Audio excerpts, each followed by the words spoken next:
High Commander Varath stood motionless on the observation deck of the Dominion flagship, his 4 eyes fixed on the holographic display floating before him. The tactical readout showed 17 human vessels arranged in what appeared to be a defensive formation near the outer rim of the Kelsar system. His scaled fingers twitched involuntarily as he processed what his sensors were telling him. It was wrong. All of it was wrong.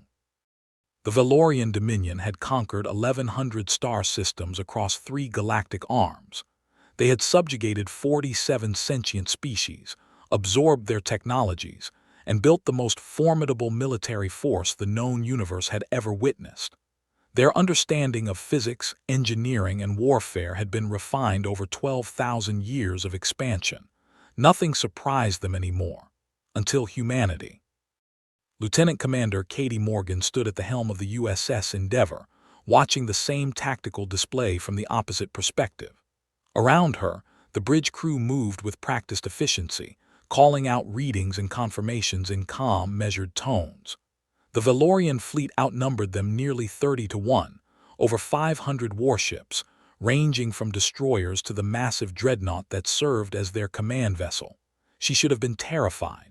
Any rational person would have been. Instead, Katie felt only the familiar pre-battle tension that sharpened her senses and cleared her mind. She had seen what human technology could do. She had watched the impossible become routine. "Commander," said Ensign Daniel Park from the communications station, "the Valorian flagship is hailing us. Standard surrender demand." Katie allowed herself a small smile. "Put it through." The main view screen flickered, and High Commander Varath's reptilian face filled the display. His species, the Valorians, resembled what humans might call a cross between a crocodile and an iguana, though standing upright at nearly 3 meters tall. His ceremonial armor gleamed with the metals of conquered worlds, each piece representing a civilization that had fallen before the Dominion's might. "Human vessel," Varath began, his translator rendering his words in a cold, mechanical tone. "You are surrounded. Your fleet is outnumbered. Surrender now, and your crews will be processed humanely. Resist, and you will be annihilated. This is not a negotiation." Katie clasped her hands behind her back and met his gaze evenly. "High Commander, I appreciate the offer, truly, but I'm afraid we're going to have to decline." Varath's 4 eyes narrowed. In all his centuries of conquest, no species had ever refused a surrender demand when facing such overwhelming odds. The mathematics were irrefutable. The outcome was predetermined. "You cannot win," he said slowly, as if explaining a simple concept to a child. "Our fleet carries enough firepower to crack your homeworld like an egg. Your 17 vessels are nothing." "Maybe," Katie replied. "But here's the thing, High Commander. Your intelligence on us is about 6 months out of date. A lot can change in 6 months." She nodded to her tactical officer, Lieutenant Commander Samuel Green, a broad-shouldered man with graying temples and steady hands that had seen a dozen engagements. "All ships," Green announced over the fleet channel, "initiate protocol cascade. Authorization Morgan 77 Alpha." Across the 17 human vessels, something happened that the Valorian sensors couldn't explain. The ships didn't move, didn't power up weapons in any conventional sense. Instead, space around them seemed to shimmer like heat rising from summer pavement. The effect spread outward in a sphere encompassing the entire human formation. On the Valorian flagship, alarms began to sound. "High Commander," one of the sensor operators called out, panic edging into his voice, "I'm reading impossible energy signatures. The humans are generating fields that our instruments cannot interpret. The mathematics don't resolve." "Explain," Varath demanded. "I cannot, High Commander. The readings suggest they're somehow accessing dimensions that shouldn't exist. Our computers are refusing to process the data because it violates basic physical constants." Varath felt something he hadn't experienced in centuries: uncertainty. But he was a commander of the Dominion. He had not risen to his position by hesitating. "All ships," he ordered, "open fire. Destroy them." The Valorian fleet responded instantly. Over 3,000 plasma lances fired simultaneously, their combined output enough to vaporize a small moon. The beams converged on the human formation in a blinding display of destructive power. and stopped. The energy simply ceased to exist when it touched the shimmering boundary around the human ships. It didn't dissipate, wasn't absorbed, wasn't redirected. It was there, and then it wasn't, as if reality itself had decided that the attack had never happened. Bridge of the Valorian flagship fell silent. Officers exchanged glances of naked disbelief. This wasn't advanced technology, this was something else entirely. This was magic, this was impossible. Kinetic weapons, Verath said, his voice barely above a whisper. Launch all kinetic batteries. The Dominion had learned long ago that some species developed energy shields. Kinetic weapon, good old-fashioned chunks of metal accelerated to significant fractions of light speed, were the universal counter. Nothing could stop physics. Thousands of projectiles screamed toward the human fleet. Each one carried enough momentum to punch through a planet's crust. On the USS Endeavour, Katie watched the incoming barrage with clinical detachment. Cascade field holding, she asked. Stable at 97%, Green confirmed. Kinetic impacts in 3 seconds. The projectiles hit the shimmering boundary and reversed direction, not reflected, that would have scattered them in random directions. They reversed. Every single projectile turned around exactly 180 degrees and headed back toward the Valorian fleet at the same velocity. Conservation of momentum be damned. The first wave of kinetic rounds tore through the forward Valorian formations. Destroyers exploded. Cruisers were holed through their reactors. A battle cruiser split in half as a particularly dense projectile punched through its spine. Verath watched in horror as his own weapons destroyed his own ships. His mind, trained in the absolute laws of physics that govern the universe, couldn't process what he was seeing. It wasn't that the humans had better technology. Technology, no matter how advanced, still had to obey the fundamental rules of reality. This didn't. What are they? He whispered. Katie Morgan leaned forward in her command chair. Now, she said quietly, let's show them what else 6 months of development time can produce. All ships transition to offensive protocol. Authorization Cascade Strike Delta. The shimmering field around the human fleet began to change. It contracted, intensified, and then shot outward in 17 distinct streams, one from each vessel. The streams weren't beams of energy in any conventional sense. They looked more like tears in reality itself, wounds in the fabric of space that bled impossible colors. Where these tears touched Valorian ships, the results defied description. A heavy cruiser simply vanished, leaving behind only a perfect sphere of absolute darkness that persisted for 3 seconds before collapsing in on itself.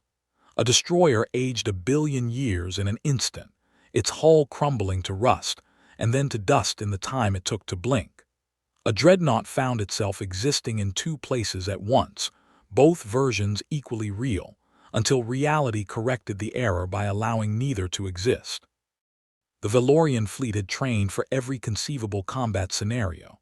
They had protocols for fighting enemies with superior numbers, superior firepower, superior technology. They had no protocol for fighting enemies whose weapons violated the basic structure of the universe. Retreat, Verath ordered, his voice hollow. All ships tactical withdrawal. Emergency FTL jump, scatter pattern Omega. Across the remaining Valorian vessels, drives spooled up for faster-than-light translation. The Dominion's FTL technology was among the best in the galaxy, capable of crossing a light year in under a minute. Nothing could prevent an emergency jump, until now. The space around the Valorian fleet began to solidify. There was no other word for it. The vacuum of space, which by definition could not impede movement, became thick, resistant, almost gel-like. Ships that tried to engage their FTL drives found themselves going nowhere. The drives worked, instruments confirmed that, but the ships remained motionless, trapped in space that had forgotten how to let things pass through it. Commander Morgan, Daniel Park called out from communications, were receiving broad-spectrum transmissions from across the Valorian fleet. It's chaos over there. Crews are panicking. Some ships are reporting crew members experiencing temporal displacement. Others are saying parts of their vessels are becoming translucent. Katie nodded slowly.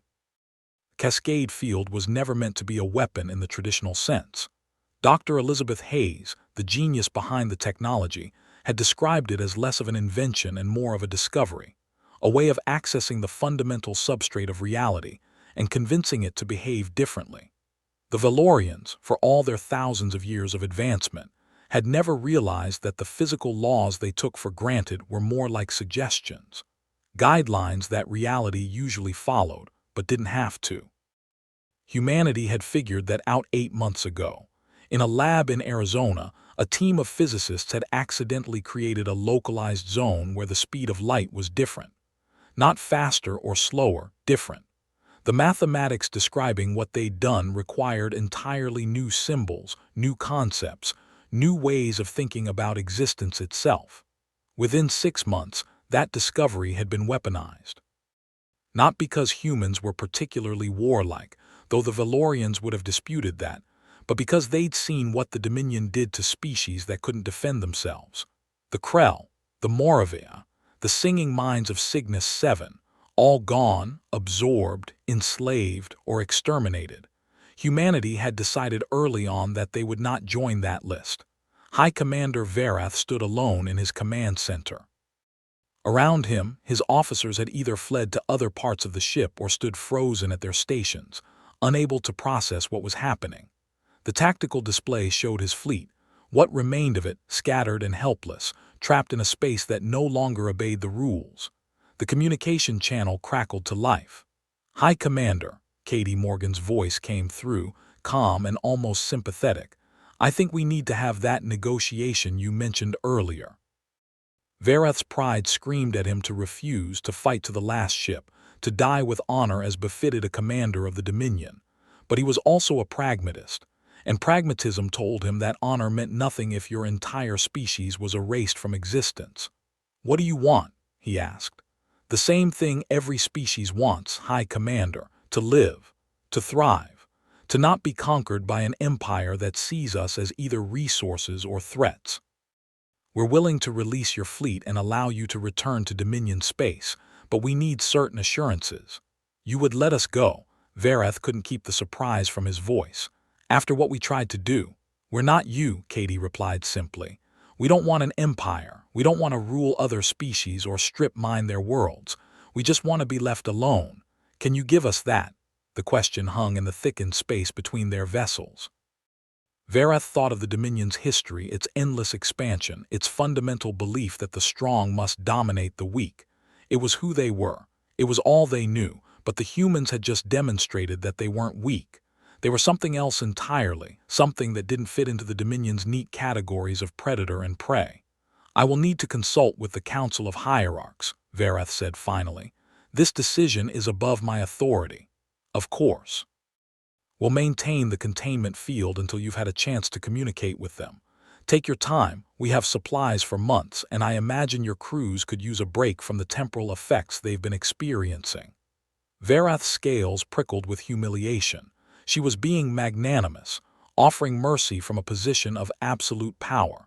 It was, he realized, exactly what the Dominion would have done if the Dominion had ever shown mercy, which they hadn't. 3 days passed in the frozen space of the Kelsar system.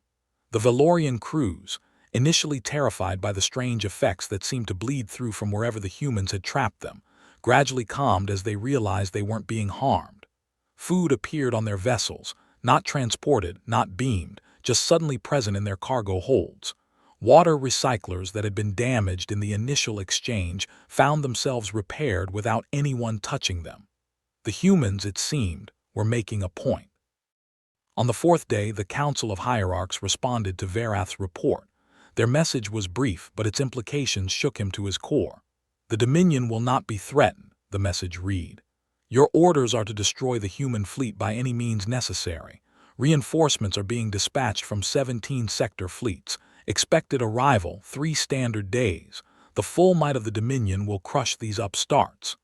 Varath stared at the message for a long time. 17 sector fleets. Over 50,000 warships, including 12 Planet Cracker-class dreadnoughts. It was the largest military mobilization in Dominion history, and he knew with absolute certainty that it wouldn't be enough. He requested a private channel with Commander Morgan. "High Commander," Katie said when her face appeared on his screen, "I take it you've heard back from your superiors." They are sending reinforcements, 17 sector fleets. To his surprise, the human woman simply nodded. We expected as much. The Dominion doesn't back down easily, it's what makes you successful. You don't seem concerned. Should I be? Katie leaned back in her chair. High Commander, let me tell you a story. 8 months ago, we discovered something we call the substrate, the underlying framework that reality is built on. We learned that what we thought were immutable laws of physics are actually just the most common configuration of that framework, like the default settings on a computer. Verath listened, unable to look away. In the 6 months since then, we've learned to change those settings, locally, temporarily, but change them nonetheless. What you've seen here today is just the beginning, our first field test of offensive applications. Back on Earth, our research teams are already working on permanent changes, ways to rewrite physics not just in a bubble around our ships but across entire regions of space. That's impossible, Verath said, but the word felt hollow in his mouth. So was everything you saw today. So was faster than light travel until someone figured it out. So was life itself until chemistry decided to start replicating. Impossible just means hasn't been done yet. Katie's expression softened slightly. I'm telling you this because I want you to understand what your council is sending those 50,000 ships into. We don't want to destroy them. We don't want to destroy anyone, but we will defend ourselves. And if the council won't listen, Katie was quiet for a moment, then we'll do what we have to do, but I'm hoping it won't come to that. I'm hoping you can make them understand. Me. You've seen what we can do. You've experienced it firsthand. You know we're not bluffing. The council needs to hear from someone who was here, someone they trust. Someone who can make them understand that this isn't about pride or territory or resources. It's about survival, theirs as much as ours. Verath's mind raced. What she was asking was borderline treason, to advocate for peace with an inferior species, or what should have been an inferior species, went against everything the Dominion stood for. But the humans weren't inferior. They were something new, something that didn't fit into the old categories. And if the Council couldn't see that, they would send the flower of the Dominion's military might into a battle it couldn't win. I will try, he said at last, but I make no promises. The hierarchs are set in their ways. That's all I can ask, Katie smiled. We're going to release the containment field. Your fleet can withdraw to the edge of the system. The incoming reinforcements will arrive in 3 days, you said. Yes. Then you have 3 days to change their minds. I hope you succeed, High Commander. I really do. The communication ended. Around Verath's flagship, space began to loosen, to return to its normal behavior. His ship's drives came back online. The impossible became possible again, at least, the old impossible. The new impossible remained, waiting in the 17 human vessels that had just humiliated the greatest military power in the known galaxy. Verath ordered his fleet to withdraw and began composing the most important message of his life. 2 days later, the Council of Hierarchs convened in emergency session on the Dominion homeworld of Velar Prime. The 37 members of the Council, each representing one of the original conquest bloodlines, gathered in the ancient Hall of Supremacy, beneath murals depicting 12,000 years of military triumph. High Commander Verath stood before them, holographic recordings of the battle playing behind him. He had been speaking for nearly an hour, describing what he had witnessed, what his sensors had recorded, what his own mind still struggled to accept. The Council's reaction was mixed. Impossible, declared Hierarch Thrall, patriarch of the Thrall bloodline and the oldest member of the Council. What you describe violates the fundamental laws of existence. These humans have simply developed sophisticated illusions to mask conventional weapons. With respect, Hierarch, Verath replied, my ship's sensors are not easily fooled. What we experienced was not illusion, it was alteration of reality itself. Then your sensors malfunctioned, or you were exposed to some form of neural toxin that affected your perceptions. There must be a rational explanation. The rational explanation, Verath said carefully, is that the humans have made a breakthrough that our science cannot yet comprehend. This has happened before in our history. When we first encountered the Moravia, their biotechnology seemed equally impossible. We eventually understood it. And we conquered them, Hierarch Thrall noted, as we will conquer these humans. The Moraveth fought with weapons we could understand, even if we couldn't initially replicate them. The humans fight with weapons that violate physics. These are not the same situation. A younger hierarch, one named Corvin, who had risen to his position through merit rather than birth, leaned forward. Commander, you mentioned that the human commander offered negotiation. What were her terms? Non-aggression, mutual recognition of territorial boundaries, trade and diplomatic relations. Vareth paused, and the release of all species currently under Dominion subjugation within their claimed sphere of influence. The hall erupted in outrage. Release subjects. Acknowledge boundaries with an inferior species. It was unthinkable. The Dominion does not negotiate from weakness. Hierarch Thrall bellowed. Our reinforcement fleets will arrive tomorrow. We will crush these humans and make an example of their homeworld. Hierarch, Varath said, his voice steady despite the fury directed at him. I have seen what 17 human vessels can do against 500 of ours. You are sending 50,000 ships against an enemy that can rewrite the rules of combat. I urge you, I beg you to reconsider. Your urging is noted, Thrall said coldly, and rejected. The Dominion will not be intimidated by tricks and illusions. The attack proceeds as planned. Vareth bowed his head. He had tried, he had failed, and tomorrow 50,000 ships crewed by millions of Valorians would fly into a battle they couldn't win, unless— He looked up at Corvin, the young hierarch who had asked about negotiations. Their eyes met, and Vareth saw something there, doubt perhaps, or hope. After the council adjourned, Corvin found Vareth in the corridors outside the Hall of Supremacy. You believe what you said, Corvin observed. About the humans. I know what I saw. As do I. I've reviewed the sensor data you provided. Corvin glanced around to ensure they weren't overheard. My analysts cannot explain it, not with any known physics, not with any theoretical physics. The mathematics simply break down. Then you understand why we cannot win this war. I understand that we cannot win it with weapons. Corvin's 4 eyes gleamed with something that might have been cunning. But there are other ways to win. What do you mean? The humans offered negotiation. They didn't have to. They could have destroyed your entire fleet and proceeded to conquer our space unopposed. Instead, they let you go and asked for peace. Corvin placed a scaled hand on Varath's shoulder. That tells me something important about them. That they're weak. That they're different. The Dominion has never encountered a species that didn't want power. We've never had to think about what it means to share the galaxy with an equal, but perhaps it's time we learned. Vareth felt a spark of something unfamiliar, hope perhaps, or at least the absence of despair.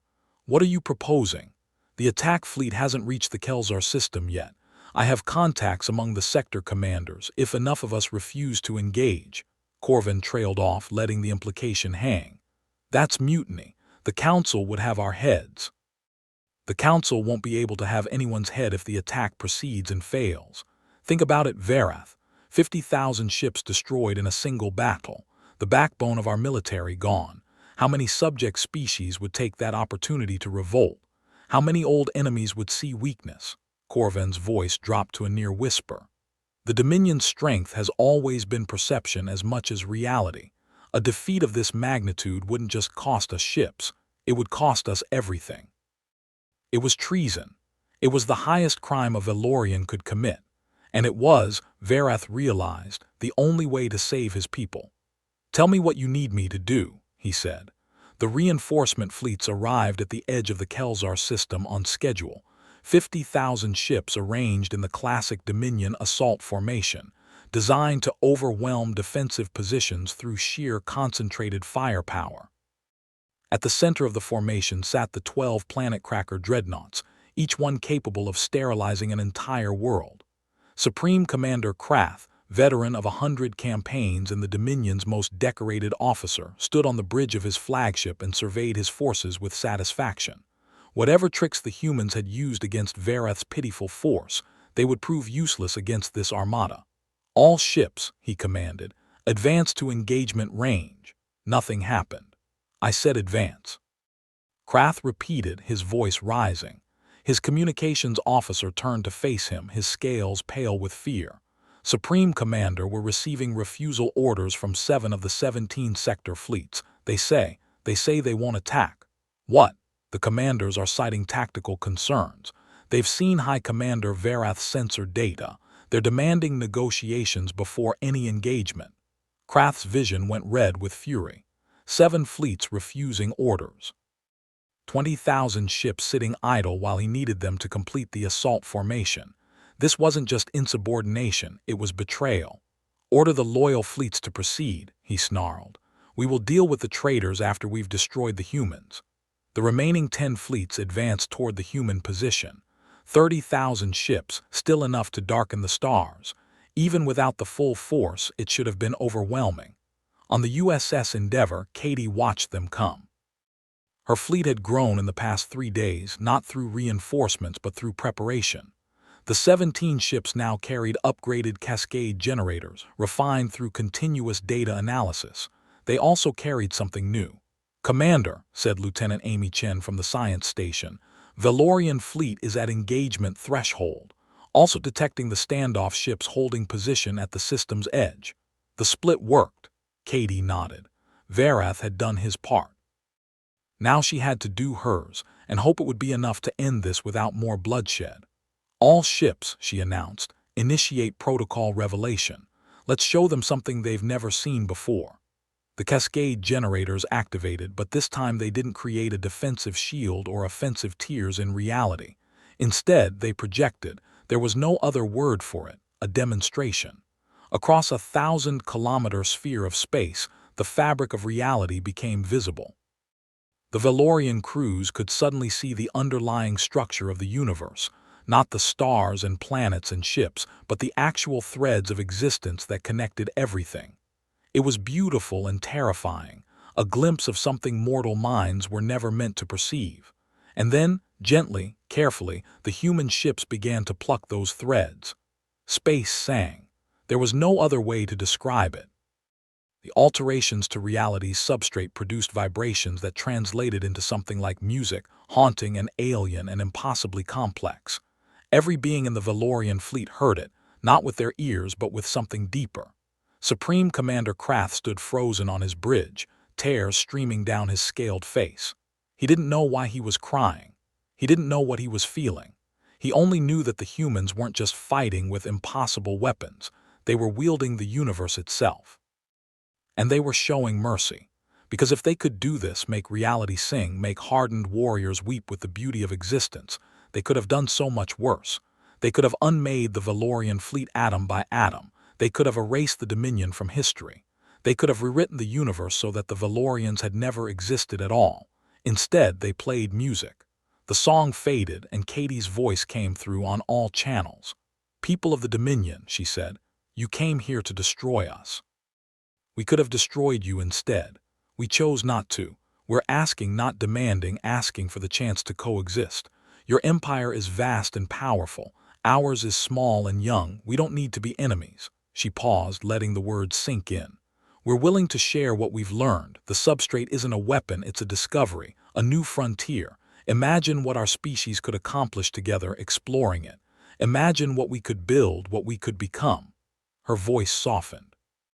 "Or you can keep attacking and we'll defend ourselves, but I think you've seen enough to know how that ends. The choice is yours." Supreme Commander Krath looked at his tactical display. His fleet was intact. The humans hadn't fired a single shot. They had simply revealed themselves, shown what they were capable of, and in doing so they had made the futility of continued aggression absolutely clear. He was a warrior. He had spent his entire life fighting, conquering, dominating, but he wasn't stupid. And he wasn't ready to die for nothing. "All ships," he said quietly, "stand down, hold position." He took a deep breath. "Open a channel to the human commander. Tell her I would like to talk." The peace negotiations took 6 months.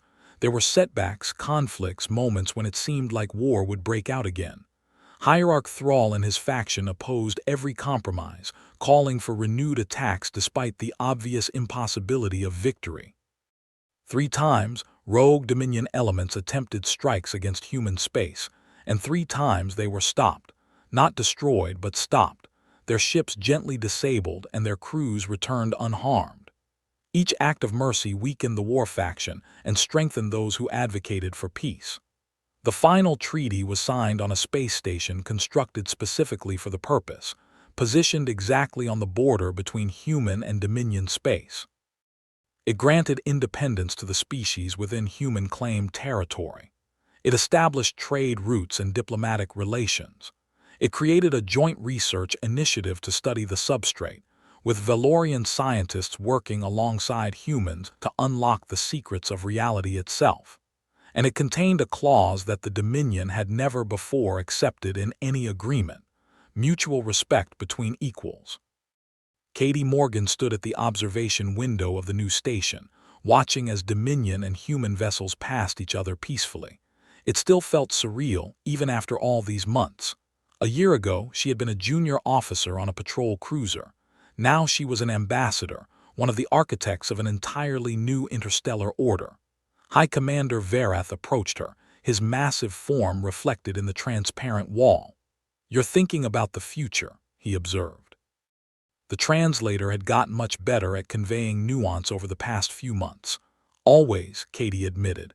"Your people aren't happy about this treaty. Neither are some of mine. There will be challenges." "There will be," Verath agreed. "The Dominion has never known anything but conquest. Learning to coexist, it will take generations." "But you think it's possible?" The Valorian commander was quiet for a long moment. "When I first saw what your ships could do, I was terrified.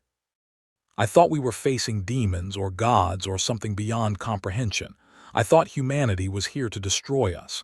And now I think you're just people. Strange, surprising, impossible people who somehow learned to touch the foundations of existence, but still people."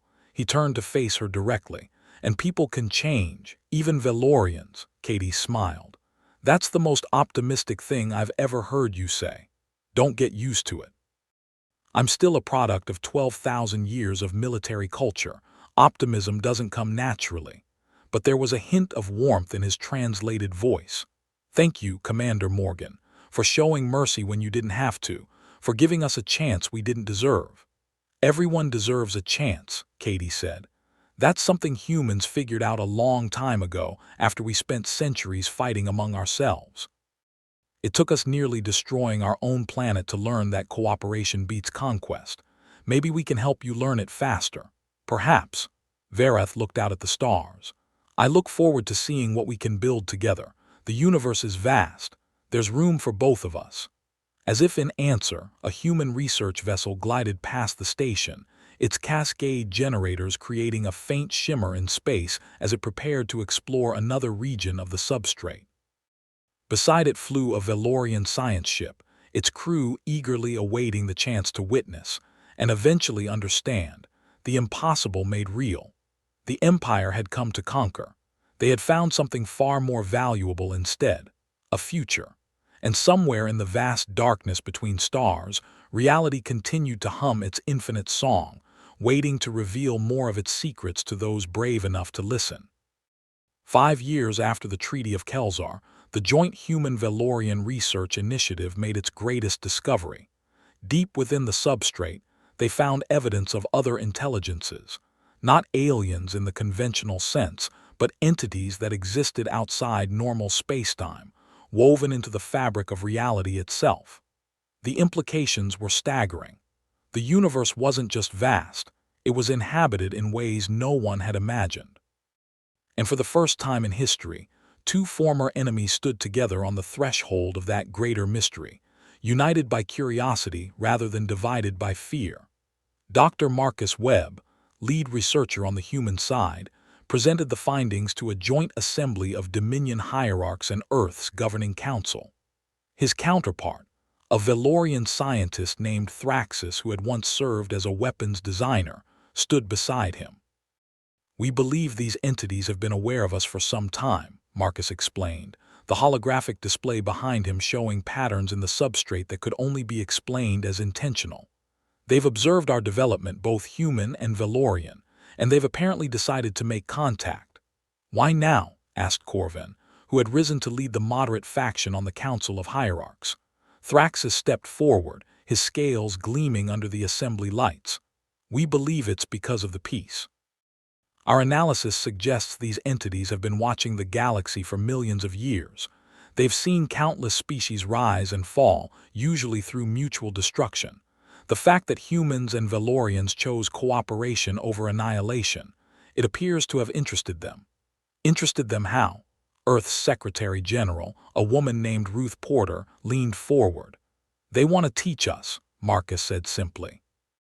"The cascade technology we've developed, what we thought was our greatest achievement, is apparently the equivalent of a child learning to walk. There's so much more to the substrate, to reality itself. They're offering to show us." The assembly erupted in murmurs. Some expressed fear, others excitement. But Katie Morgan, watching from the observation gallery, felt only a profound sense of rightness. Humanity had discovered the substrate by accident. They had used it to prevent a war. And now that choice, the choice to show mercy, to seek peace, to treat former enemies as potential friends, had opened a door to something unimaginable. Verath stood beside her, as he often did at these assemblies.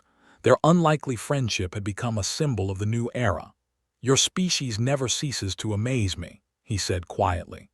"You stumbled into the greatest discovery in history, and your first instinct was to use it for defense rather than conquest. Now look where that's led us." "We almost didn't," Katie admitted. "There were plenty of voices calling for us to strike first, to take advantage of our technological lead before you could adapt.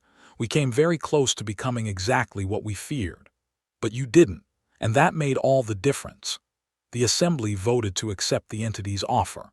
A joint expedition was organized, crewed by humans and Valorians in equal numbers. Among them was Katie, promoted to admiral and given command of the mission. Verath would serve as her liaison with the Dominion contingent.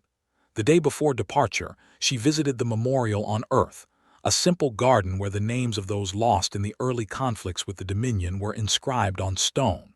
Not many names, thanks to the cascade technology, but each one represented a life cut short, a future that would never be. Her brother's name was among them. Lieutenant Kevin Morgan, killed in a skirmish 3 months before humanity discovered the substrate. He had died fighting a war that might have been avoided, had things gone differently. "I hope we're making you proud," she said softly, touching the stone. "I hope this is worth it." The expedition launched from the joint station at Kelzar, now renamed Unity Station. 100 ships, human and Valorian flying in formation, activated their enhanced cascade drives and slipped into the deeper layers of the substrate. Reality folded around them, and they traveled to a place that wasn't really a place, a realm where thought and existence blurred together. The entities were waiting for them. They had no form that mortal minds could comprehend, but they projected images that the expedition crews could understand. Ancient civilizations, long since transcended to higher planes of existence, wars that had consumed entire galaxies, peace that had led to wonders beyond imagination. They showed the history of the universe, not as it was recorded but as it actually was, a tapestry of creation and destruction, of choices made and paths not taken. And they showed the future, not the future. There was no single predetermined path, but the possible futures branching and merging like streams in an infinite river. In some, humans and Valorians fell back into war and destroyed each other. In others, they expanded across the galaxy, bringing peace and knowledge to thousands of species. In a few, they transcended physical existence entirely, joining the entities as guardians of reality itself. "You have come further than most," the entities communicated, their thoughts appearing directly in the minds of the expedition members. "You learned to touch the substrate. You learned to use it wisely. You learned to choose peace when war would have been easier. These choices have brought you here." "What happens now?" Katie asked, her mental voice trembling with awe. "Now you learn. Now you grow. Now you take your place among the gardeners of reality. The universe is not static. It is a living thing, constantly changing, constantly becoming. With our guidance, you can help shape that becoming. You can heal the wounds that war has left in the fabric of existence. You can foster new life, new intelligence, new possibilities." "Why us?" Verath demanded. "Why humans and Valorians? There must be other species more advanced, more worthy." "There have been many species more advanced," the entities replied. "Few have been more worthy. Advancement without wisdom leads to destruction. We have seen it countless times. Your two peoples stood at that crossroads. One held the power to destroy the other. Instead, you chose to try something new. That choice, more than any technology, is what makes you worthy. The expedition returned to normal space changed. They brought back knowledge that would take decades to fully understand, techniques for manipulating the substrate that made their previous efforts look crude by comparison. But more than that, they brought back a sense of purpose. The universe needed gardeners, and they had been chosen. In the years that followed, human and Valorian civilization transformed. The Old Dominion, its conquest-based culture increasingly irrelevant, evolved into something new, a vast network of worlds united by shared purpose rather than shared fear. Humanity spread across the stars, but not as conquerors. They went as teachers, diplomats, friends. And together, humans and Valorians reached out to other species, other civilizations struggling with the same questions they had faced. Do we destroy those who are different, or do we learn from them? Do we take by force, or do we build together? Not every contact went smoothly. Some species rejected the offer of peace. Some tried to steal the substrate technology for their own purposes. Some had to be stopped gently but firmly from harming themselves or others. But more often than not, the choice was made. The impossible lesson was learned. And slowly, species by species, the galaxy began to heal. A century after the Battle of Kelzar, Admiral Katie Morgan, ancient by human standards, kept alive by substrate-enhanced medicine, gave her final address to the Galactic Assembly. Representatives from over 200 species filled the vast chamber, many of them former enemies who had found a different way. "When I was young," she said, her voice carried across the chamber by technology that had once seemed impossible, "I thought the galaxy was a place of fear. I thought strength meant the ability to destroy. I thought survival meant conquest." She looked out at the assembled delegates, Valorians and humans sitting side by side with beings of silicon and plasma and pure energy. "I was wrong. Strength is the ability to choose peace when war would be easier. Survival means lifting each other up, not tearing each other down. And the galaxy is a garden, waiting for us to tend it." She smiled, and the weight of 100 years seemed to lift from her shoulders. "We're not there yet. We have so much more to learn, so much more to grow, but we've started. And that, my friends, is the only impossible thing that ever really mattered." The chamber erupted in applause that transcended species, a sound of hope from 100 different worlds. And somewhere beyond the stars, the entities watched and smiled in their own way, pleased with what their garden was becoming. The end.